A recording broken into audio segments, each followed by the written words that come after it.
അസ്സലാമു അലൈക്കും. Hello all. Talk ഫൈമസിൻ്റെ പുതിയൊരു എപ്പിസോഡിലേക്ക് ഏവർക്കും സ്വാഗതം. സംസാരിക്കുന്നത് MPM ഷമ്മാസ് വാഫി, വാഴക്കാട്. ഇന്നത്തെ 5ാമത്തെ എപ്പിസോഡിൽ നമ്മുടെ സംസാര വിഷയം എന്നുള്ളത് the power of no protecting your one focus during transformation എന്നതാണ്. ജീവിത പരിവർത്തന യാത്രയിൽ കുതിച്ചുകൊണ്ടിരിക്കുന്ന നമ്മൾ ഒരു നിശ്ചിത കാര്യത്തിൽ നമ്മുടെ ഫോക്കസ് കേന്ദ്രീകരിക്കേണ്ടതുണ്ട്. അഥവാ ആ ഒരു ഫോക്കസ്ഡ് ആയിട്ടുള്ള കാര്യമല്ലാത്ത എല്ലാ കാര്യങ്ങളോടും നോ പറയാനുള്ള ഒരു ടെൻഡൻസി നമ്മളൊക്കെ ബിൽഡ് ചെയ്തെടുക്കണം. ഓക്കെ, നമുക്ക് നമ്മുടെ ടോപ്പിക്കിൻ്റെ ഫർദർ സ്റ്റെപ്സിലേക്ക് കിടക്കാം. ആമുഖമായി പറയാനുള്ളത്, every yes we give is a no to something else. നമ്മൾ പലപ്പോഴും പറയുന്ന അല്ലെങ്കിൽ നമ്മൾ സ്വീകരിക്കുന്ന യെസ്സുകളൊക്കെയും, നമ്മൾ പറയുന്ന യെസ്സുകൾ, ജീവിതത്തിൽ നമ്മൾ പെർമിറ്റ് കൊടുക്കുന്ന കാര്യങ്ങളൊക്കെയും മറ്റെന്തൊക്കെയോ കാര്യങ്ങൾക്കുള്ള ഒരു ഡിസ്പെർമിറ്റാണ്, അഥവാ അവയെ തടഞ്ഞു വെക്കുന്ന ഒരു നോ പറയൽ കൂടിയാണ്. Transformation fails not from lack of effort, but from scattered effort. ജീവിത പരിവർത്തനം പലപ്പോഴും പരാജയപ്പെടുന്നത് നമ്മൾ പരിശ്രമിക്കാത്തത് കൊണ്ടല്ല, മറിച്ച് പരിശ്രമിക്കുന്നത് വിഫലമായ പരിശ്രമം, റിസൾട്ട്ലെസ് പരിശ്രമമാവുന്നത് കൊണ്ടാണ്. അഥവാ ഒരുപാട് കാര്യങ്ങളിൽ ഒരേ സമയത്ത് ഫോക്കസ്ഡ് ആകുന്ന സമയത്ത് നമ്മുടെ എനർജി ഡ്രെയിൻ ആയി പോകും. വേണ്ട രീതിയിൽ മെയിൻ കാര്യത്തിൽ, നമ്മുടെ മെയിൻ ഫോക്കസിൽ നമ്മുടെ എഫേർട്ട് പരിമിതപ്പെടുത്താൻ സാധിക്കില്ല. ഒരുപാട് ഏരിയകളിൽ സ്കാറ്റേഡ് ആയി കിടക്കുന്നത് കൊണ്ട് നമ്മുടെ ഉദ്ദിഷ്ടമായ റിസൾട്ടിലേക്ക് നമുക്ക് എത്തിച്ചേരാൻ കഴിയില്ല. Okay, growth demands elimination before addition. നമ്മൾ ഒരു മാറ്റത്തിന് തയ്യാറാവുകയാണെങ്കിൽ ആദ്യം വേണ്ടത് നമ്മൾ ഒഴിവാക്കേണ്ടതൊക്കെ ഒഴിവാക്കണം എന്നതാണ്. ശേഷമേ നമ്മുടെ ഫില്ലിംഗ് പ്രോസസ്സിലേക്ക് കിടക്കാവൂ. അഥവാ ഇല്ലാത്ത പുതിയ ഹാബിറ്റ്സ് നമ്മളിലേക്ക് വായിച്ചെടുക്കുന്ന പ്രക്രിയ ആരംഭിക്കുന്നതിന് മുമ്പ് നാം നമ്മിൽ നിന്നും ഒഴിവാക്കേണ്ട മോശപ്പെട്ട ബിഹേവിയേഴ്സും മറ്റും ഹാബിറ്റ്സൊക്കെയും നമ്മിൽ നിന്ന് എലിമിനേറ്റ് ചെയ്യണം. അത് പറയുമ്പോൾ, നമ്മൾ ഒരു പാത്രത്തിൽ വെള്ളമുണ്ട്, ആ പാത്രത്തിൽ തന്നെ നമുക്ക് ചായയും എടുക്കണമെങ്കിൽ, ആ ചായ നമുക്ക് കിട്ടണമെങ്കിൽ നമ്മൾ അതിലുള്ള വാട്ടർ ആ വാട്ടർ ഒന്ന് എലിമിനേറ്റ് ചെയ്തിട്ട് ഒന്നെങ്കിൽ അതിനെ തിളപ്പിച്ച് ചായ ആക്കാം, നമുക്ക് ചെയ്യാം. ഇനി അതല്ല, അതേ പാത്രത്തിൽ ഒരു ജ്യൂസാണ് നിങ്ങൾക്ക് വേണ്ടതെങ്കിൽ അപ്പോഴും ചെയ്യേണ്ട കാര്യം ആ പാത്രത്തിലുള്ള ജ്യൂസ്, ആ വെള്ളം, അത് എന്ത് ചെയ്യണം, എലിമിനേറ്റ് ചെയ്ത് കളയണം അല്ലേ. അങ്ങനെ അല്ലേ, എലിമിനേഷൻ പ്രോസസ്സ് ഉണ്ടെങ്കിൽ ഗ്രോത്തിൽ അഡീഷൻ കൊണ്ട് കാര്യമുള്ളൂ. ഓക്കെ, ഗ്രോത്ത് പ്രോസസ്സിൽ നമ്മൾ എലിമിനേഷൻ സമയത്ത് കാര്യങ്ങൾ ചിലത് എലിമിനേറ്റ് ചെയ്യേണ്ടി വരും. ആ എലിമിനേറ്റ് ചെയ്ത സ്ഥലത്തേക്ക് നാം പോസിറ്റീവായിട്ടുള്ള ഗുഡ് ഹാബിറ്റ്സ് ആഡ് ചെയ്യാവൂ. അല്ലാതെ വരുമ്പം ഒരുപാട് ദുഷിച്ച ഹാബിറ്റ്സിൻ്റെ കൂടെ ദുഷിച്ച ഹാബിറ്റ്സിൻ്റെ കൂടെ നല്ല ഹാബിറ്റ്സ് കൂടെ നമ്മൾ ആഡ് ചെയ്യാൻ ശ്രമിക്കുന്ന സമയത്ത് എന്താ ഉണ്ടാകുമെന്ന് കരുതുമ്പോൾ എന്താ ഉണ്ടാകുമെന്ന് വെച്ചാൽ നമ്മുടെ എഫേർട്ട് സ്കാറ്റേഡ് ആവുകയാണ് അല്ലേ. നമ്മൾ ഒരേ സമയത്ത് ലൈഫ് ട്രാൻസ്ഫോം ചെയ്യാൻ ശ്രമിക്കുന്നു, അതേ സമയത്ത് തന്നെ നമ്മൾ ലൈഫ് ട്രാൻസ്ഫോം ചെയ്യാതിരിക്കാനും ശ്രമിക്കുന്നു അല്ലേ. അപ്പോൾ ട്രാൻസ്ഫോർമേഷൻ നമുക്ക് വേണ്ടതെങ്കിൽ നമ്മൾ ഫുൾ ഫോക്കസ് കൊടുക്കേണ്ടത് ആ ഒരു ബാഡ് ഹാബിറ്റ്സ് എലിമിനേറ്റ് ചെയ്യാനും ഗുഡ് ഹാബിറ്റ്സ് ആഡ് ചെയ്യാനുമാണ്. ഓക്കെ, ഈ വൺ ഫോക്കസിനെ കുറിച്ച് നമുക്കൊന്ന് ഡിസ്കസ് ചെയ്യാം. The constraint that creates power. The one ഫോക്കസിനെ കുറിച്ച് നമുക്ക് പറയാനുള്ളത് the constraint that creates power. നമ്മുടെ ട്രാൻസ്ഫോർമേഷൻ പ്രോസസ്സിൽ നമുക്ക് അത്യധികം ശക്തി പകരുന്ന, പിൻബലം ഏകുന്ന ഒരു പ്രധാനപ്പെട്ട ഒന്നാണ് വൺ ഫോക്കസിലെ ഒരു കാര്യത്തിൽ നമ്മുടെ ഫോക്കസ് ഉണ്ടാവേണ്ടത്. ഓക്കെ, അത് പറയുമ്പോൾ attention is limited and divided focus weakness results അല്ലേ. നമ്മുടെ ശ്രദ്ധ പലപ്പോഴും പരിമിതമാണ്. അത് ഒരേ സമയത്ത് നമുക്ക് ഒരു കാര്യത്തിൽ ഫുൾ ഫോക്കസ് കൊടുക്കാൻ കഴിയുള്ളൂ അല്ലേ. ഒരേ സമയത്ത് പെർഫെക്റ്റായിട്ട് ഫുൾ ഫോക്കസ് നമുക്ക് ഒരു കാര്യത്തിൽ കൊടുക്കാൻ കഴിയുള്ളൂ. ഓക്കെ, മാത്രമല്ല ഒരുപാട് കാര്യങ്ങളിലേക്ക് നമ്മുടെ ഫോക്കസ് ചെലുത്തിക്കഴിഞ്ഞാൽ ഒരുപാട് കാര്യങ്ങൾ ഒരേ സമയത്ത് ചിന്തിക്കുകയും പ്രവർത്തിക്കാനുള്ള ടെൻഡൻസിയും കാണിച്ചു കഴിഞ്ഞാൽ എന്തുണ്ടാകുന്നത്, നമ്മുടെ റിസൾട്ട് സ്വാഭാവികമായിട്ടും വീക്കായിട്ട് വരും അല്ലേ. നമ്മൾ ഉദ്ദേശിച്ച ആ ഒരു പവർഫുൾ റിസൾട്ട് ഉണ്ടാവാൻ കഴിയില്ല. കാരണം എന്താണ്, ഒരു ഫോക്കസിന് കൊടുക്കേണ്ട 100% എഫേർട്ട് പല ഫോക്കസിലേക്കും നീങ്ങുകയാണ് അല്ലേ. അപ്പം ഒരു പെർഫെക്ഷൻ ഉണ്ടാവുകയില്ല, 100% എത്താൻ കഴിയില്ല അല്ലേ. Okay, clarity is knowing what to ignore. നമ്മുടെ ലൈഫ് ട്രാൻസ്ഫോർമേഷൻ പ്രോസസ്സിൽ നമ്മൾ അറിയേണ്ട കാര്യം എന്താണ് ഒഴിവാക്കേണ്ടതെന്നാണ് അല്ലേ. എന്താണ് ഒഴിവാക്കേണ്ടത് എന്ന് മനസ്സിലാക്കി കഴിഞ്ഞാൽ സ്വാഭാവികമായിട്ടും എന്താണ് അവിടെ റീപ്ലേസ് ചെയ്യേണ്ടത് എന്ന് നമുക്ക് കിട്ടും അല്ലേ. എന്ത് ഹാബിറ്റ്സൊക്കെയാണ് നമ്മൾ ഒഴിവാക്കേണ്ടത് എന്ന് നമ്മൾ പഠിച്ചു കഴിഞ്ഞാൽ ആ ഹാബിറ്റ്സിനെ നമുക്ക് ഈസി ആയിട്ട് ഒഴിവാക്കാനും അതിൻ്റെ സ്ഥാനങ്ങളിൽ നമുക്ക് ആവശ്യമായിട്ടുള്ള റീപ്ലേസ്ഡ് ഗുഡ് ഹാബിറ്റ്സ് കൊണ്ട് നിറക്കാനും ആഡ് ചെയ്യാനും നമുക്ക് സാധിക്കും അല്ലേ. ഓക്കെ, ഈ നോ എന്നത് ഒരു സ്ട്രാറ്റജിയാണ്. ഈ നോ എന്നത് ട്രാൻസ്ഫോർമേഷൻ പ്രോസസ്സിലെ ഒരു പ്രധാനപ്പെട്ട സ്ട്രാറ്റജിയാണ്, ഒരു തന്ത്രമാണ്, നയതന്ത്രമാണ് എന്നൊക്കെ പറയാം. Okay, saying no is not negative, it is smart resource allocation. ഈ നോ എന്ന് പറയേണ്ടയിടത്ത് നോ പറയുക എന്നുള്ളത് ഒരു നെഗറ്റീവായിട്ടുള്ള ഒരു ക്വാളിറ്റി അല്ല, എന്നാൽ മറിച്ച് എന്താണ്, അത് എന്തുകൊണ്ടും ആവശ്യമുള്ള ഒരു പെർഫെക്റ്റ് പോസിറ്റീവ് ക്വാളിറ്റിയാണ്. മാത്രമല്ല പ്രോപ്പറായിട്ടുള്ള റിസോഴ്സ് അലൊക്കേഷൻ, അഥവാ നമുക്ക് ആവശ്യമുള്ള കാര്യങ്ങളിൽ നല്ല ഹാബിറ്റ്സ് വളർത്തിയെടുക്കാനുള്ള ടൈം ഇൻവെസ്റ്റ്മെൻറ്റിന് നമുക്ക് നല്ല ഒരു മാർഗമാണ്, സ്ട്രാറ്റജിയാണ് സേയിങ് നോ അല്ലേ. നോ പറയേണ്ടടുത്ത് നോ പറയുക എന്നുള്ളത്. Okay, it reduces decision fatigue and protects our future direction അല്ലേ.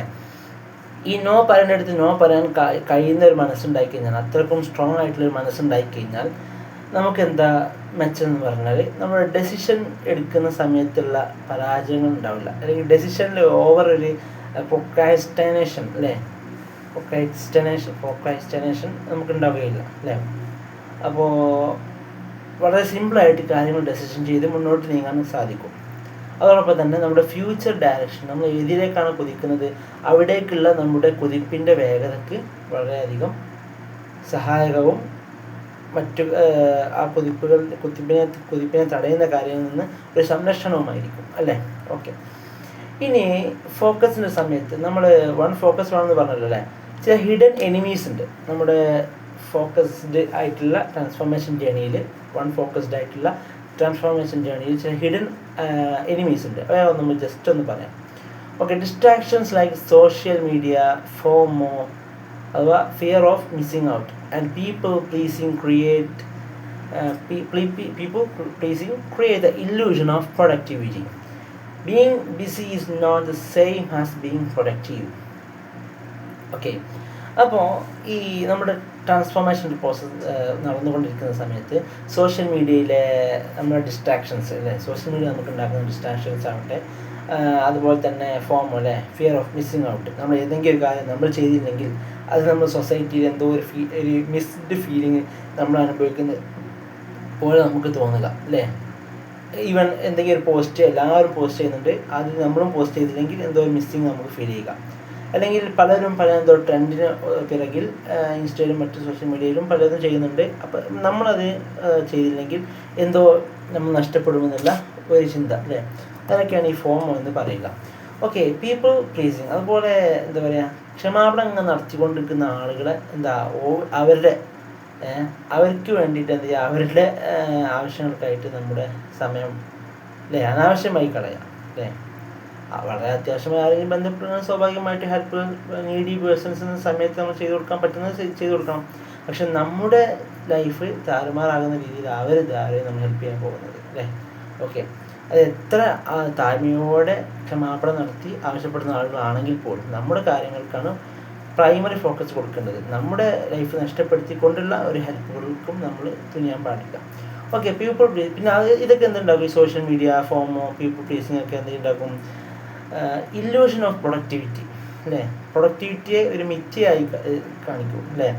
ഇതൊക്കെ ഉണ്ടാകുമ്പോൾ നമുക്ക് പ്രൊഡക്ടിവിറ്റി ഉണ്ടാവില്ല എന്നർത്ഥം. ഇവയൊക്കെ പ്രൊഡക്ടിവിറ്റിയെ ഇല്യൂഷനാക്കി തീർക്കും എന്ന് പറഞ്ഞാൽ ഇവയൊക്കെ ഉണ്ടായിക്കഴിഞ്ഞാൽ സോഷ്യൽ മീഡിയയിൽ ഓവറായിട്ടുള്ള ഡിസ്ട്രാക്ഷൻസ്, അതുപോലെ ഫോമോ നമുക്ക് വരുത്തുന്ന ഡിസ്ട്രാക്ഷൻസ്, പീപ്പിൾ പ്ലീസിങ് ആയിട്ടുള്ള അത്ര ആളുകളുടെ പ്ലീസിങ് ആയിട്ടുള്ള പീപ്പിൾസിൻ്റെ ഡിസ്ട്രാക്ഷൻസ്, ഇതൊക്കെ നമ്മുടെ ട്രാൻസ്ഫോർമേഷൻ പ്രോസസ്സിൽ നമ്മൾ എഫേർട്ട് എടുത്തുകൊണ്ടിരിക്കുന്ന നമുക്ക് ലക്ഷ്യീകരിക്കുന്ന ആ ഒരു ഫോക്കസിലേക്കുള്ള പ്രൊഡക്ടിവിറ്റിയെ നമ്മൾ ഇല്ലാതാക്കും.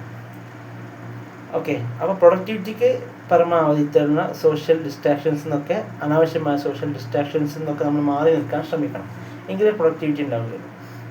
Okay, being busy is not the same as being productive. Productive ആവുക എന്നതിൻ്റെ പോലെ തന്നെ അല്ല ബിസി ആകുക എന്നുള്ളത്, അല്ലേ? സ്വാഭാവികമായിട്ട് ബിസി ആകുന്ന സമയത്ത്, വേണ്ടാത്ത സമയങ്ങളിലൊക്കെ നമ്മൾ ഓവറായിട്ട് നമ്മുടെ വിലപ്പെട്ട സമയം ഇൻവെസ്റ്റ് ചെയ്യുന്ന സമയത്ത് എന്തുണ്ടാകുന്നത്, നമ്മൾ നമ്മുടെ ഫോക്കസിന് തെറ്റിക്കൊണ്ടുള്ള ബിസിയിലേക്ക് നീങ്ങുകയും ആ ബിസി നമ്മുടെ പ്രൊഡക്ടിവിറ്റി കുറയ്ക്കുകയും ചെയ്യുന്നു, അല്ലേ? അപ്പോൾ പ്രൊഡക്റ്റീവ് ആവുക, നമ്മൾ ഉദ്ദേശിക്കുന്ന മാറ്റത്തിലേക്ക് കുതിക്കുമ്പോൾ നമുക്ക് ലഭിക്കേണ്ടതായിട്ട് നമ്മുടെ സമയം യൂട്ടിലൈസ് ചെയ്തുകൊണ്ടുള്ള യൂട്ടിലൈസ് ചെയ്യുന്ന ടെൻഡൻസി, അല്ലേ? അത് പ്രൊഡക്ടിവിറ്റിയെ നമുക്ക് വല്ലാതെ വർദ്ധിപ്പിക്കും. ഓക്കെ, അപ്പോൾ പ്രൊഡക്ടിവിറ്റി ഉണ്ടാവുകയും ബിസി ആവുകയും ഒരേ സമയത്ത് നടക്കുകയില്ല, അല്ലേ? സ്വാഭാവികമായിട്ടും ഈ ബിസി എന്ന് പറയുമ്പോൾ പലപ്പോഴും നമ്മുടെ ആവശ്യങ്ങൾക്കുള്ള ബിസി ആണെങ്കിൽ അത് സ്വാഭാവികമായിട്ടും നമ്മുടെ ട്രാൻസ്ഫോർമേഷൻ ആവശ്യമുള്ള ബിസി ആണെങ്കിൽ അത് പ്രൊഡക്ടിവിറ്റി നമുക്ക് വർദ്ധിപ്പിക്കും.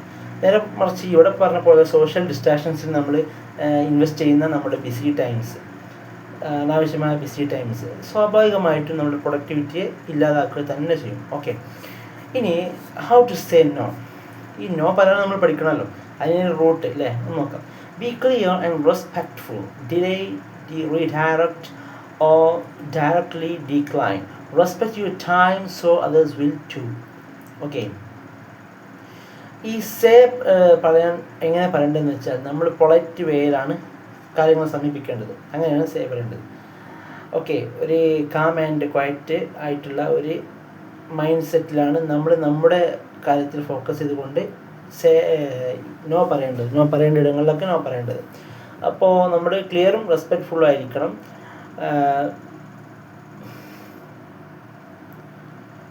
Delay, direct or directly decline. Respect your time so others will too, അല്ലേ? അപ്പോൾ നമ്മുടെ സമയങ്ങൾ നല്ല രീതിയിൽ നമ്മൾ യൂട്ടിലൈസ് ചെയ്യണം. അങ്ങനെ വരുമ്പോൾ നമ്മുടെ സമയം, നമ്മുടെ ട്രാൻസ്ഫോർമേഷൻ നമ്മൾ യൂട്ടിലൈസ് ചെയ്ത് കഴിഞ്ഞാൽ സ്വാഭാവികമായിട്ടും നമ്മുടെ ടൈമിനെ നമ്മൾ റെസ്പെക്റ്റ് ചെയ്ത് കഴിഞ്ഞാൽ ആളുകൾ ഫ്യൂച്ചറിൽ നമ്മുടെ ടൈമിന് കൊടുത്ത റെസ്പെക്റ്റ് കാരണം അവൾ സ്വാഭാവികമായിട്ടും നമ്മൾ നമ്മുടെ അച്ചീവ് ചെയ്യേണ്ട ട്രാൻസ്ഫോർമേഷനിലേക്കും ഗോൾസിലേക്കും എത്തിച്ചേരുമ്പോൾ സ്വാഭാവികമായിട്ടും ജനങ്ങൾ അപ്പോൾ നമുക്ക് ഇങ്ങോട്ട് റെസ്പെക്റ്റ് തരും, അല്ലേ?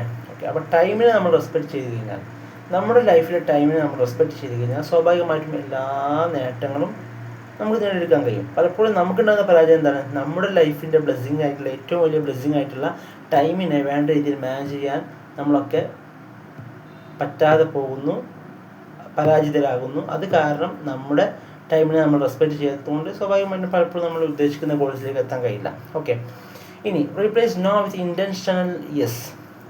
നമ്മൾ നോ പറയാൻ ഇപ്പോൾ നമ്മൾ വല്ലാത്ത രീതിയിൽ പറഞ്ഞു, അല്ലേ? നോ പറയണം എന്നുള്ളത് പറഞ്ഞു. ഇനി ഈ നോ പറയേണ്ടടുത്ത് നമ്മൾ റീപ്ലേസ് ചെയ്യാൻ ഉദ്ദേശിക്കുന്ന ഗുഡ് ഹാബിറ്റ്സ്, അല്ലേ? ഈ നോ പറയേണ്ടത് എവിടെയാണ്? ബാഡ് ഹാബിറ്റ്സിനോടാണ് നോ പറയേണ്ടത്. ആ സ്ഥാനത്തേക്ക് നമ്മൾ എന്ത് ചെയ്യണം? നമ്മൾ ട്രാൻസ്ഫോർമേഷനിൽ ആവാഹിച്ചെടുക്കാൻ ഉദ്ദേശിക്കുന്ന ഈ ഗുഡ് ഹാബിറ്റ്സ്, പോസിറ്റീവ് ഹാബിറ്റ്സിലേക്ക്, ടൈപ്സിലേക്ക് അവയോട് നമുക്ക് എന്ത് ചെയ്യണം? യെസ് പറയാൻ കഴിയണം, അല്ലേ? ഫോർ എക്സാമ്പിൾ, നമ്മൾ ഒരു നല്ല ശീലത്തിന് വേണ്ടിയിട്ട് വളരെയധികം തയ്യാറെടുക്കുകയാണ്. അതിന് തടസ്സം ഉണ്ടാക്കുന്ന ഒരു കാര്യമാണ് സോഷ്യൽ മീഡിയ ഡിസ്ട്രാക്ഷൻ എന്ന് കരുതിക്കോളൂ. അപ്പം നമ്മൾ ഈ സോഷ്യൽ മീഡിയ ഡിസ്ട്രാക്ഷനോട് നോ പറയുന്നതിന് അപ്പുറം നമ്മൾ എന്തിന് യെസ് പറയാം, അല്ലേ? നമ്മൾ ഫോക്കസ് ചെയ്തുകൊണ്ടിരിക്കുന്ന ആ എയിമിന് ശക്തി പകരാനുള്ള ഒരു ഫോക്കസ് മൈൻഡിനോട് യെസ് പറയാം, അല്ലേ? ഓക്കെ, അതാണ് നമ്മൾ യെസ് പറയേണ്ടത്. അപ്പോൾ സ്വാഭാവികമായിട്ട് ഇതിനോട് നമ്മൾ യെസ് പറയുമ്പോൾ സോഷ്യൽ മീഡിയ ഡിസ്ട്രാക്ഷനോട് സ്വാഭാവികമായിട്ടും നോ പറയുന്ന ഒരു തരത്തിലേക്ക് എത്തും. ഓക്കെ, അപ്പോൾ say yes only to what aligns with your goals and create progress. നമുക്ക് പ്രോഗ്രസ് ഉണ്ടാക്കി തരുന്നതും നമ്മുടെ ലക്ഷ്യങ്ങളിലേക്ക് നമുക്ക് അത്യധികം അടുപ്പം നൽകുന്നതുമായിട്ടുള്ള കാര്യങ്ങളോട് യെസ് പറയാൻ ശ്രമിക്കുക, അല്ലേ? ബാഡ് ഹാബിറ്റ്സിനോട് നോ പറയുന്ന സമയത്തിന് പകരം നമ്മൾ ആവാഹിച്ചെടുക്കാൻ ഉദ്ദേശിക്കുന്ന ഗുഡ് ഹാബിറ്റ്സിനോട് യെസ് പറയാൻ ശ്രമിക്കുക. Okay, choose what truly matters. അപ്പം നമ്മൾ യെസ് പറയേണ്ട കാര്യങ്ങൾ നമ്മുടെ ട്രാൻസ്ഫോർമേഷന് വല്ലാത്ത രീതിയിൽ നമുക്ക് പ്രാധാന്യം നൽകുന്ന, നമുക്ക് മാറ്റം നൽകുന്ന കാര്യങ്ങൾക്കാണ് നമ്മൾ യെസ് പറയേണ്ടത്, ചൂസ് ചെയ്യേണ്ടത്. ഓക്കെ, വൈൻഡപ്പ് ചെയ്യുകയാണ്, ഇന്നത്തെ സെഷൻ വൈൻഡപ്പ് ചെയ്യുകയാണ്. അപ്പോൾ our future is build by what we protect, don't just manage time, defend our focus. അവസാനം ഇന്നത്തെ ക്ലോസിംഗ് സെറമണിയിൽ ഒന്ന് പങ്കുവെക്കാനുള്ള ഒരു കോട്ടിങ് ഇതാണ്: our future is build by what we protect, don't just manage time, defend your focus. നമ്മുടെ സുരക്ഷിതമായ ഭാവി നിർമ്മിക്കപ്പെടുന്നത് നമ്മൾ എന്തൊക്കെയാണോ സംരക്ഷിക്കുന്നത് അതിനെ അടിസ്ഥാനമാക്കിയായിരിക്കും. ഗുഡ് ഹാബിറ്റ്സുകൾ, ട്രാൻസ്ഫോർമേഷൻ ആവശ്യമുള്ള നല്ല നല്ല ട്രേഡ്സുകൾ നമ്മൾ ആവാഹിച്ചെടുക്കാൻ ശ്രമിച്ചാൽ സ്വാഭാവികമായിട്ടും നമ്മൾ ബിൽഡ് ചെയ്യുന്നത് നല്ലൊരു ഫ്യൂച്ചറായിരിക്കും. അഥവാ ബാഡ് ഹാബിറ്റ്സ് നമ്മൾ പ്രൊട്ടക്റ്റ് ചെയ്യുന്നതിലൂടെ ഗുഡ് ഹാബിറ്റ്സ് നമ്മൾ ബിൽഡ് ചെയ്യപ്പെടുന്നു, നല്ലൊരു ഫ്യൂച്ചർ ഉണ്ടാകുന്നു. അപ്പോൾ ടൈം മാനേജ് ചെയ്താൽ മാത്രം പോരാ, അല്ലേ? Don't just manage time. നമ്മൾ ടൈം മാനേജ് ചെയ്താൽ മാത്രം പോരാ, നമ്മൾ ഉദ്ദേശിക്കുന്ന നമ്മുടെ ലൈഫ് ട്രാൻസ്ഫോർമേഷൻ എന്നുള്ള ഫോക്കസാണ് ആ ഫോക്കസ്. അതിലാവശ്യമുള്ള പ്രധാനപ്പെട്ട ഫോക്കസ്, അല്ലേ? അതിനെ ഡിഫെൻഡ് ചെയ്യാണ് വേണ്ടത്. ഓക്കെ, അതിനെ ഡിഫെൻഡ് ചെയ്യുക എന്ന് പറയുമ്പോൾ അതിനെ തടസ്സം വരുത്തുന്ന രീതിയിൽ, അല്ലേ, ആ ഒരു ഗുഡ് ഹാബിറ്റ്സിനെ, നമ്മുടെ ട്രാൻസ്ഫോർമേഷൻ ആവശ്യമുള്ള good habits and good trades, അവയെ നല്ല രീതിയിൽ പ്രതിരോധിക്കുക, അല്ലേ? ഓക്കെ, ഇതാണ് ഇന്നത്തെ ഒരു ആശയം എന്നോണം.